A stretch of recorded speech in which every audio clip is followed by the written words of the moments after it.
Kinumpirma ni retired Marine Colonel Ariel Querubin na mismong si Senador Ping Lacson ang lumapit sa kanya para tumulong sa paghahanap sa nawawalang Senate witness na si Orly Regala Guteza.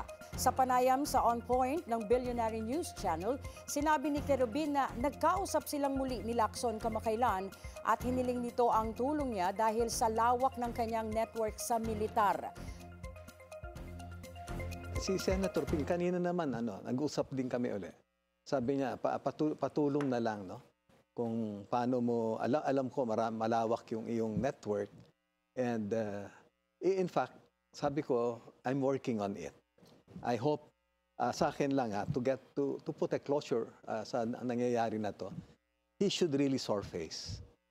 Sa akin lang, Kasi I vouch nga, sabi ko, bumilib nga ako sa'yo, tapos ngayon nawawala ka. Di pati ako para mong, di ba, napaso. Si Guteza ang pangunahing testigo sa flood control corruption hearings ng Senado na nag-ugugnay umano sa ilang mambabata sa kickback scheme. Ngunit matapos questionin ang katotohanan ng kanyang affidavit, bigla itong naglaho. Kung saan una nang pinabulaanan ni Senador Lacson ang akusasyong hawak ng otoridad ang nasabing testigo.